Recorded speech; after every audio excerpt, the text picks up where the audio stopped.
Jugari cross ಅಧ್ಯಾಯ 5 ಹುಚ್ಚನ ಗಡೀಪಾರು. ಆ ಅಂಬಾಸಿಡರ್ ಕಾರಿನಲ್ಲಿದ್ದ ಇಬ್ಬರಲ್ಲಿ ಒಬ್ಬ ದೌಲತ್ ರಾಮ್. ಬೆಂಗಳೂರಿನ ನರ್ಸಿಂಗ್ ಹೋಮ್ ಒಂದರಲ್ಲಿ ವೈದ್ಯನಾಗಿ ಕೆಲಸ ಮಾಡಿಕೊಂಡಿದ್ದ ದೌಲತ್ ರಾಮ್ ನಕಲಿ ಸರ್ಟಿಫಿಕೇಟ್ ಮೇಲೆ ಡಾಕ್ಟರ್ ಕೆಲಸ ಮಾಡುತ್ತಿದ್ದರು. ಅಸಲಿ ಸರ್ಟಿಫಿಕೇಟ್ ವೈದ್ಯರಿಗಿಂತ ಹೆಚ್ಚು ದುಡ್ಡು ಮಾಡಿದ್ದ. ಸುಳ್ಳು ದಾಖಲೆಗಳೊಂದಿಗೆ ವೈದ್ಯ ವೃತ್ತಿ ಮಾಡುತ್ತಿದ್ದ ಹಲವಾರು ಜನ ಸಿಕ್ಕಿಬಿದ್ದು ದೊಡ್ಡ ಗುಲ್ಲೆದ್ದು ಸರ್ಕಾರ ತನಿಖೆ ಶುರು ಮಾಡಿದಾಗ ದೌಲತ್ ರಾಮ್ ಹೇಳದೆ ಕೇಳದೆ ತಲೆ ತಪ್ಪಿಸಿಕೊಳ್ಳಬೇಕಾದದ್ದು ಅನಿವಾರ್ಯವಾಯಿತು. ದುಡ್ಡು ಸುಲಿಯಲು ಇಲ್ಲದ ಕಾಯಿಲೆಗಳನ್ನು ಸೃಜಿಸಿ ಬೆಂಗಳೂರಿಗೆ ಓದಲು ಬಂದಿದ್ದ ಇರಾನಿಗಳಿಗೆ, ಸಾವುದಿಗಳಿಗೆ ಸರಿಯಾಗಿ ಬೋಳಿಸಿದ್ದ ದೌಲತ್ ರಾಮನಿಗೆ ಮಾದಕ ಔಷಧಿಗಳ ಭೂಗತ ಲೋಕದ ಪರಿಚಯವಾಗಿದ್ದು ಇರಾನಿಗಳಿಂದಲೇ. ಅವನ ಮೇಲಿದ್ದ 108 ಕಾರುಗಳ ದೆಸೆಯಿಂದ ಅವನೇನಾದರೂ ನಕಲಿ ದಾಖಲೆಗಳ ಡಾಕ್ಟರ್ ಎಂದು ಸಿಕ್ಕಿಬಿದ್ದಿದ್ದರೆ ರೋಗಿಗಳು ಸತ್ತ ಕೇಸುಗಳೆಲ್ಲ ಕೂನಿ ಕೇಸುಗಳಾಗಿ ಅವನಿಗೆ ಮರಣದಂಡನೆಯೇ ಗತಿಯಾಗುತ್ತಿತ್ತು. ಹಾಗಾಗಿಯೇ ವೈದ್ಯರ ದಾಖಲೆಗಳ ತನಿಖೆ ಪ್ರಾರಂಭವಾಗುತ್ತಿದ್ದಂತೆಯೇ ಅವನು ಭೂಗತನಾಗಿ ಕಳ್ಳ ಸಾಗಾಣಿಕೆ ಜಾಲ ಸೇರಿದ. ಇವತ್ತು ನಾಳೆಯಲ್ಲಿ ಉತ್ತರ ಭಾರತದ ಕಡೆಗೆ ಹೊರಟು ಹೋಗಬೇಕೆಂದೇ ಹಂಗಾಮಿಯಾಗಿ ಕೆಲಸ ಮಾಡುತ್ತಿದ್ದ ಅವನಿಗೆ ತಿಳಿಯದಂತೆ ಭೂಗತ ಪ್ರಪಂಚದ ಆಳಕ್ಕೆ ಇಳಿದ. ಇದ್ದಕ್ಕಿದ್ದಂತೆ ಒಂದು ದಿನ ಅವನಿಗೆ ತನಗೆ ಇಲ್ಲಿಂದ ಎಂದೆಂದೂ ಬಿಡುಗಡೆಯೇ ಇಲ್ಲೆಂದು ಗೊತ್ತಾಯಿತು. ಕೊಲೆ ಮಾಡುವುದು ಅಥವಾ ಕೊಲೆಯಾಗುವುದು, ಈ ಎರಡರ ನಡುವೆ ಅಸ್ತಿತ್ವದಲ್ಲಿರುವ ಈ ಭೂಗತ ಪ್ರಪಂಚದಲ್ಲಿ ಅಪರಿಚಿತವಾದುದು, ಭಯ ಹುಟ್ಟಿಸುವಂಥದ್ದು ದೌಲತ್ ರಾಮನಿಗೆ ಯಾವುದೂ ಇರಲಿಲ್ಲ. ಈಗ ಯೋಚಿಸಿದರೆ ಎಷ್ಟೋ ಜನ ಅಸಲಿ ಸರ್ಟಿಫಿಕೇಟ್ಗಳೊಡನೆ ನಡೆಸುವ ವೈದ್ಯ ವೃತ್ತಿ ಸಹ ಭೂಗತ ವ್ಯವಹಾರದಂತೆಯೇ ಕಾಣುತ್ತಿತ್ತು. ಅದು ಕೊಲ್ಲಿ ರಾಷ್ಟ್ರಗಳಿಂದ ವೈದ್ಯೋಪಚಾರಕ್ಕೆ ಬರುವ ಕಾಯಿಲೆಗಳ ಕೂಪಗಳಂತಿರುವ ಶ್ರೀಮಂತ ಶೇಖ್ಗಳನ್ನು ಸುಲಿಯಲು ನರ್ಸಿಂಗ್ ಹೋಮಿನವರೆಲ್ಲ ಸೇರಿ ರಚಿಸಿಕೊಂಡಿರುವ ಕೂಟ. ಅವರು ನಡೆಸುವ ಮಸಲತ್ ಇವೆಲ್ಲ ದೌಲತ್ ರಾಮನಿಗೆ ಭೂಗತ ಜಗತ್ತಿನ ಸಾಕ್ಷಾತ್ ಪ್ರತಿರೂಪದಂತೆಯೇ ಕಾಣುತ್ತಿತ್ತು. ಕಾರಿನೊಳಗಿದ್ದ ಇನ್ನೊಬ್ಬ ಕರುಣಾಕರ ಕುಟ್ಟಿ ಎದರುಕ್ಕನಾದರೂ ಕಾರು ಲಾರಿ ನಡೆಸುವುದರಲ್ಲಿ ನಿಸ್ಸೀಮ. ಕೆಲವೇ ದಿನಗಳ ಹಿಂದೆ ಅವನ ಲಾರಿಯನ್ನು ಬೆನ್ನು ಹತ್ತಿದ ಅರಣ್ಯ ಇಲಾಖೆ ಜೀಪಿನ ಜನಗಳನ್ನು ಅವನು ಮುಗಿಸಿದ ರೀತಿ ಹೇಗಿತ್ತೆಂದರೆ, ಇವತ್ತಿಗೂ ಯಾರಿಗೂ ಅದು ಅಪಘಾತವೋ ಆತ್ಮಹತ್ಯೆಯೋ ಕೊಲೆಯೋ ಎಂದು ನಿರ್ಧರಿಸಲಾಗದೆ ತನಿಖೆ ಅರ್ಧದಲ್ಲೇ ನಿಂತಿದೆ. ಕುಟ್ಟಿಯ ಲಾರಿ ಎಷ್ಟೇ ಆದರೂ ಡೀಸೆಲಿನ ಬೆಂಜ್ ಗಾಡಿ ಜೀಪಿನ ವೇಗದಲ್ಲಿ ಓಡಲಾರದೆ ಇನ್ನೇನು ಸಿಕ್ಕಿ ಬೀಳುವುದರಲ್ಲಿತ್ತು. ಕುಟ್ಟಿ ಸ್ಟೇರಿಂಗ್ ಬಲಗಡೆ ಕನ್ನಡಿಯಲ್ಲಿ ಬೆನ್ನಟ್ಟಿ ಬರುತ್ತಿದ್ದ ಜೀಪು ನೋಡಿಕೊಂಡೇ ಬಿಡುತ್ತಿದ್ದವ. ಜೀಪು 4 ಮಾರು ಇದೆ ಎನ್ನಬೇಕಾದರೆ ವೇಗವಾಗಿ ಹೋಗುತ್ತಿದ್ದ ಲಾರಿಯ ಏರ್ ಬ್ರೇಕನ್ನು ಲಪ್ಪನೆ ಮುಂದುಗಡೆ ಕುಳಿತಿದ್ದ ದೌಲತ್ ರಾಮ್ ಮುಗ್ಗರಿಸಿ ಮುಸುಡಿಗೆ ಸರಿಯಾಗಿ ಪೆಟ್ಟು ಮಾಡಿಕೊಳ್ಳುವಂತೆ ಒದ್ದ. ಜೀಪಿನಲ್ಲಿ ಬೆನ್ನಟ್ಟಿದ್ದ ಇಬ್ಬರಿಗೂ ಲಾರಿ ಮೀರಿಸಿ ಮುಂದೆ ಹೋಗಿ ಇವರನ್ನು ಬಲಿ ಹಾಕಬೇಕೆಂಬುದೊಂದೇ ಮನಸ್ಸಿನಲ್ಲಿದ್ದುದು.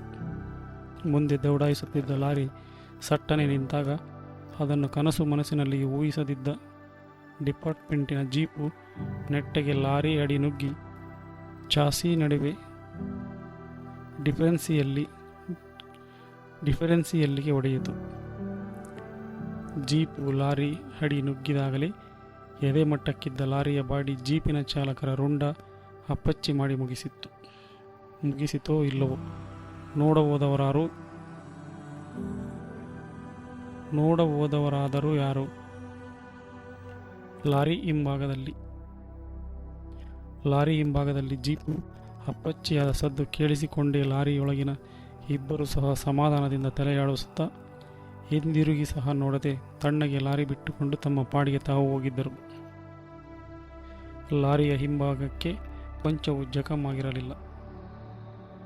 ಅಜ್ಜಿ ಬಜ್ಜಿಯಾಗಿ ಬಿದ್ದಿದ್ದ ಫಾರೆಸ್ಟ್ ಜೀಪಿಗೂ ಎಲ್ಲೋ ಗುರುವಾಯನ ಕೆರೆ ಹತ್ತಿರ ನಿಲ್ಲಿಸಿ ಹೋಗಿದ್ದ ಈ ಬೆಂಜ್ ಲಾರಿಗೂ ಸಂಬಂಧ ಕಲ್ಪಿಸಿ ಸುಳಿವು ಕಂಡು ಹಿಡಿಯುವವರು ಯಾರು? ಎರಡೂ ವಾರಸುದಾರರಿಲ್ಲದ ವಾಹನಗಳಾಗಿ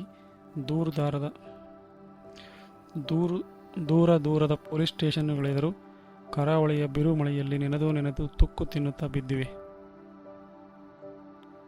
ದೌಲತ್ ರಾಮ್, ಕುಟ್ಟಿ ಇಬ್ಬರು 37ನೇ ಮೈಲಿಕಲ್ಲು ದಾಟಿದ ಕೂಡಲೇ ಸಿಗುವ ದೈತ್ಯ ಮಾವಿನ ಮರದ ಪಕ್ಕ ಇದ್ದ ಲಂಟಾನದ ಮಟ್ಟಿಯಲ್ಲಿ ಬಿಳಿಯ ಪ್ಲಾಸ್ಟಿಕ್ಕಿನಲ್ಲಿ ಸುತ್ತಿಟ್ಟಿರುವ ಒಂದು ಪ್ಯಾಕೆಟ್ ಒಯ್ಯಲು ಬಂದಿದ್ದರು. ಅದರೊಳಗೆ ಇರುವುದೇನು, ಅದರ ಮೌಲ್ಯ ಎಷ್ಟು, ಅದು ಬೇಕಾಗಿರುವುದು ಯಾರಿಗೆ ಏನೊಂದೂ ಗೊತ್ತಿರಲಿಲ್ಲ. ಅವರಿಗೆ ಅದು ಯಾವುದೋ ಬೇಕಾಗಿಯೂ ಇರಲಿಲ್ಲ. ಹೇಳಿದಷ್ಟನ್ನು ಹೇಳಿದ ಹಾಗೆ ಮಾಡುವುದು ಮಾತ್ರ ಅವರು ತಿಳಿದಿದ್ದು. ಅವರ ವ್ಯಾಪ್ತಿಯಿಂದಾಚೆ ಚೂರೇ ಚೂರು ಕುತೂಹಲ ತೋರಿಸಿದರೂ ಅವರ ಜೊತೆಗಾರರೇ ಅವರನ್ನು ಮುಗಿಸಿಬಿಡುವ ಸಂಭವ ಇತ್ತು. ಏಕೆಂದರೆ ಅವರೇ ಹಲವು ಬಾರಿ ಆ ಕೆಲಸ ಮಾಡಿದ್ದರು. ಸಾವು ಬದುಕಿನ ಈ ವ್ಯವಹಾರದಲ್ಲಿ ದಹೆ ದಾಕ್ಷಿಣ್ಯದ ಪ್ರಶ್ನೆಯೇ ಇರುವುದಿಲ್ಲ. ಕೊಲೆ ಅಥವಾ ಆತ್ಮಹತ್ಯೆ ಎರಡೇ ಯಾವಾಗಲೂ ಆ ಭೂಗತ ಜಗತ್ತಿನಲ್ಲಿ ಎದುರಿರುತ್ತಿದ್ದ ಆಯ್ಕೆ. ಆದ್ದರಿಂದಲೇ ಅವರಿಬ್ಬರು ಪರಸ್ಪರ ಸಹ ಎಷ್ಟೋ ಅಷ್ಟೇ ಮಾತಾಡುತ್ತಿದ್ದುದು. ತಮ್ಮ ಮನಸ್ಸಿನ ಭಾವನೆಗಳನ್ನಾಗಲಿ ಆಲೋಚನೆಗಳನ್ನಾಗಲಿ ವ್ಯಕ್ತಪಡಿಸುವ ಭಾಷೆಯೇ ಅವರಿಂದ ನಿರ್ಗಮಿಸಿತ್ತು. ಆ ದಾರಿಯಲ್ಲಿ 36ನೇ ಮೈಲಿಕಲ್ಲಿನ ತಿರುವು ದಾಟಿದೊಡನೆ ರಸ್ತೆ 4-6 ಮೈಲಿ ನೇರವಾಗಿದೆ. ಆ ರಸ್ತೆ ನೀಟಿನಲ್ಲಿ ಕೊಂಚ ದೂರ ಬರುವುದರೊಳಗೆ ಕುಟ್ಟಿ ಆಘಾತವಾದವನಂತೆ ಬ್ರೇಕ್ ಹಾಕಿ ಕಾರು ನಿಧಾನ ಮಾಡಿದ. ಅವರಿಗೆ ಗುರುತು ಹೇಳಿದ್ದ ಮಾವಿನ ಮರದ ಕೆಳಗೆ ಏನೋ ಚಲನೆ ಕಾಣುತ್ತಿದೆ. ಯಾರೋ ನಿಂತಿದ್ದಾರೆ.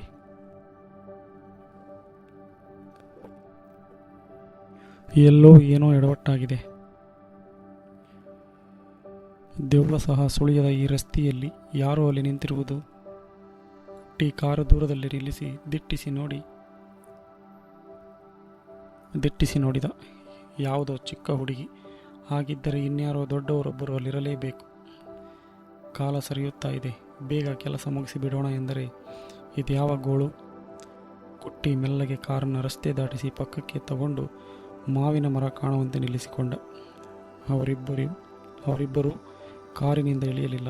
ತಮ್ಮ ಕಾರ್ಯಕ್ರಮದಲ್ಲಿ ಏನು ಚೂರು ಅದಲು ಬದಲಾಗಲಿ ಅವರ ಮನಸ್ಸು ಹಠಾತ್ತನೆ ಏನೋ ಆಪತ್ತನ್ನು, ವೈರಿಗಳ ಪ್ರತಿ ವ್ಯೂಹವನ್ನು, ಅಪಾಯವನ್ನು ಶಂಕಿಸುತ್ತಿತ್ತು.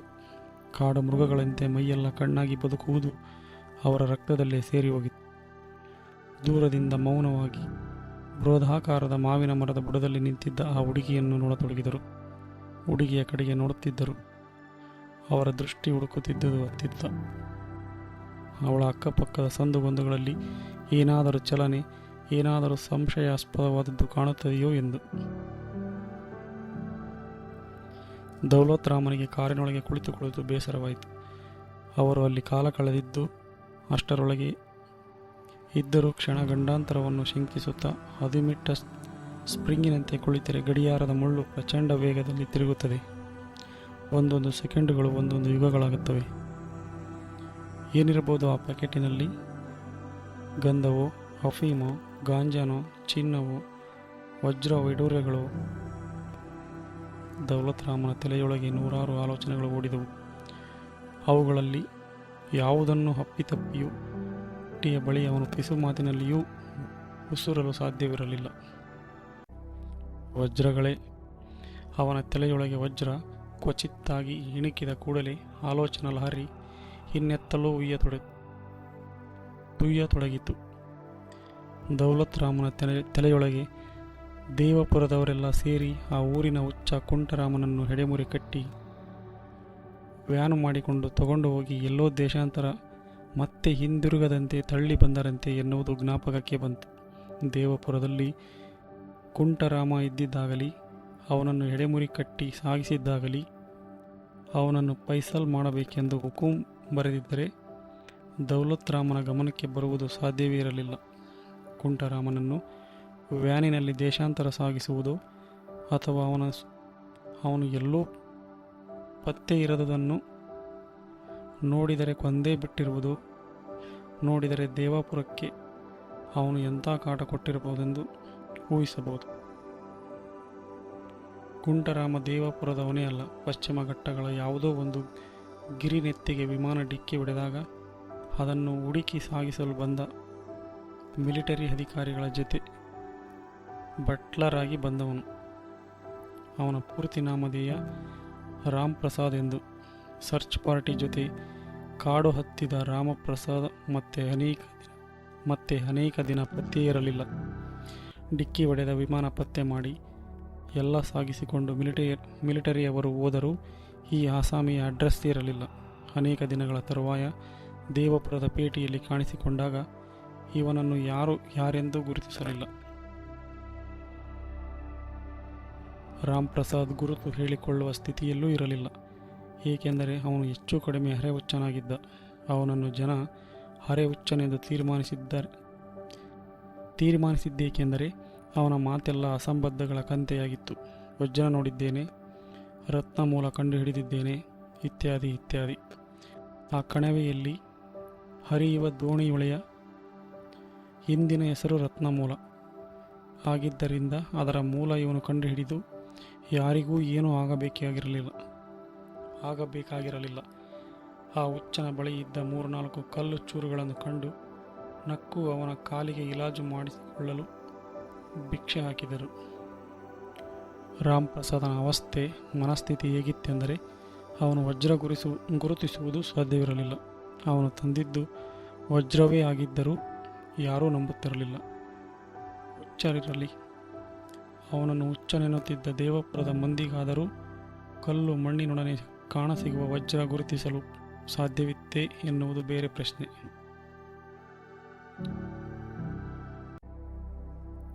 ಹುಚ್ಚರಾಮ ದೇವಪುರದ ಪೇಟೆಯಲ್ಲಿ ಕಾಣಿಸಿಕೊಳ್ಳಬೇಕಾದರೆ ಹುಚ್ಚರ ಸರ್ವಗುಣ ಲಕ್ಷಣಗಳ ಸಾಕ್ಷಾತ್ ಸ್ವರೂಪವಾಗಿದ್ದ. ಮೈಗೆ ಸುತ್ತಿದ್ದ ಹರಕು ಚಿಂದಿ, ಕಂಕುಳಲ್ಲೊಂದು ಮುರುಕಲು ಕೋಲು, ಎಡಗಾಲಿಗೆ 4-6 ಕಡೆ ಬೀಳು ಬಿಗಿದುಕೊಂಡು ಕುಂಟುತ್ತಾ ಬಂದವ. ಕಾಡಿನಲ್ಲಿ ಮಂಡಲದ ಹಾವು ಹೆಬ್ಬೆರಳಿಗೆ ಕಚ್ಚಿತೆಂದು ವಿಷ ಮೇಲಕ್ಕೇರದಂತೆ ಬೀಳು ಬಿಗಿದಿದ್ದೇನೆಂದು ಹೇಳಿದ. ಅದು ನಿಜವೋ ಏನೋ, ಏಕೆಂದರೆ ಯಾರೋ ಪುಣ್ಯಾತ್ಮರು ಅವನ ಬಾತುಕೊಂಡಿದ್ದ ಎಡಗಾಲಿನ ಹೆಬ್ಬೆರಳನ್ನು ತೆಗೆಸಿ ಹಾಕಿ ಇಲಾಜು ಮಾಡಿಸಿದ ಮೇಲೂ ಕಾಲು ಅಲ್ಲಿಂದ ಮುಂದಕ್ಕೆ ಕೊಳೆಯುತ್ತಾ ಬಂತು. ಹುಚ್ಚರಾಮನನ್ನು ಎಡೆಮುರಿ ಕಟ್ಟಿ ಊರಿಂದ ಸಾಗಿಸಬೇಕಾಗಿ ಬಂದಿದ್ದು ಈ ಕಾರಣಕ್ಕಲ್ಲ.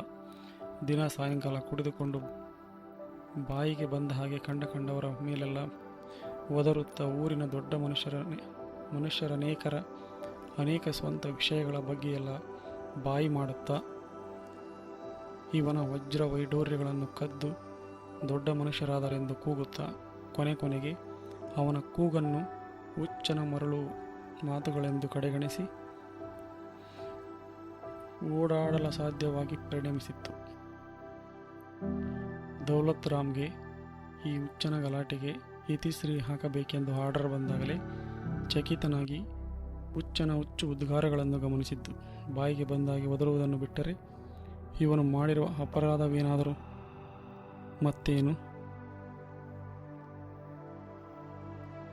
ಹಾಗಾದರೆ ಗೊತ್ತಿದ್ದೋ ಗೊತ್ತಿಲ್ಲದೆಯೋ ಏನೋ ಒಂದು ಸತ್ಯ ಬೊಗಳಿದ್ದಾನೆ ಇವನು. ಇಲ್ಲದಿದ್ದರೆ ಯಾಕೆ ಇವನು ಸುಮ್ಮನೆ ಮರಣದಂಡನೆ ಮೈ ಮೇಲೆ ತಂದುಕೊಳ್ಳುತ್ತಿದ್ದ? ಈ ಹುಚ್ಚನ ಅಸಂಖ್ಯ ಅಸಂಬದ್ಧ ಚೀರಾಟಗಳಲ್ಲಿ ಹಾಗಾದರೆ ಯಾವುದೋ ಒಂದು ಸತ್ಯ ಸುಸಂಬದ್ಧ, ಯಾವುದೋ ಒಂದು ಸತ್ಯ ಸುಸಂಬದ್ಧ. ಆದರೆ ಯಾವುದು? ಕಾಡಿನ ನೀರವದಲ್ಲಿ ಕಾರಿನಲ್ಲಿ ಕುಳಿತು ದೌಲತ್ ರಾಮ್ ಕಾಲ ಕಳೆಯಲು ಯೋಚಿಸಿದ. ಅವನಿಗೆ ಏನು ಹಣ ಮಾಡಬೇಕೆಂಬ ಹಂಬಲವೂ ಇರಲಿಲ್ಲ. ಏಕೆಂದರೆ ಭೂಗತ ಲೋಕದಲ್ಲಿ ಎಷ್ಟು ಖರ್ಚು ಮಾಡಬಹುದು ಅಷ್ಟು ಅವನ ಬಳಿ ಇತ್ತು. ಅದರಿಂದಾಗಿಯೇ ಈ ರಹಸ್ಯ ತಿಳಿಯುವ ಕುತೂಹಲವೂ ಅವನಲ್ಲಿರಲಿಲ್ಲ. ತನ್ನ ಮೇರೆ ಮೀರಿ ಪ್ರಾಣಾಪಾಯಕ್ಕೆ ತುತ್ತಾಗುವುದೂ ಅವನಿಗೆ ಬೇಕಿರಲಿಲ್ಲ. ಸುಮ್ಮನೆ ಕುಳಿತು ಮಾಡುವುದೇನೆಂದು ಮಾತ್ರ ಅವನು ಯೋಚಿಸುತ್ತಿದ್ದಿರಬೇಕು.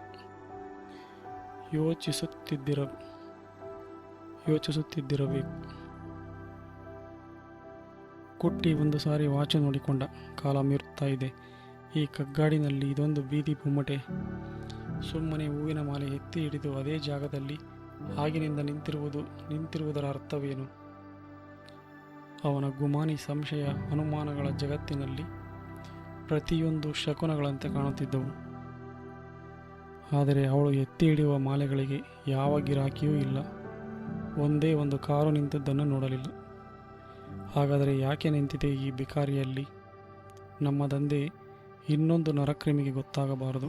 ಹುಡುಗಿ ಇರಲಿ, ಮಗು ಇರಲಿ, ಅಥವಾ ಹೊಟ್ಟೆ ಒಳಗಿನ ಭ್ರೂಣ ಇರಲಿ. ಇನ್ನೂ 10 ನಿಮಿಷ. ಅದರ ನಸೀಬು ಇನ್ನೂ 10 ನಿಮಿಷ. ಅಸಹನೆಯಿಂದ ಹಲ್ಲು ಕಡಿಯುತ್ತಾ ಮೂತ್ರಕ್ಕೆ ಅವಸರವಾದವರ ರೀತಿ ಗೊಣಗಿದ ಕುಟ್ಟಿ. ರೈಟ್ ಎಂದ ದೌಲತ್ ರಾಮ್. ಮತ್ತೆ ಅದರ ಅಪ್ಪನೋ ಅವ್ವನೋ ಅಕ್ಕಪಕ್ಕ ಇದ್ದರೆ ಅದನ್ನು ರೈಟ್.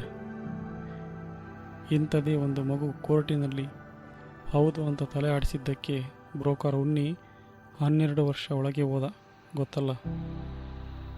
ರೈಟ್. ಕುಟ್ಟಿ ಮತ್ತೆ ಮಾತಾಡಲಿಲ್ಲ. ದೌಲತ್ ರಾಮ್ ರೈಟ್ ಎಂದರೆ ಏನರ್ಥ, ಹೋಲ್ಡ್ ಆನ್ ಎಂದರೆ ಏನರ್ಥ ಎಂದು ಅವನಿಗೆ ಗೊತ್ತಿತ್ತು.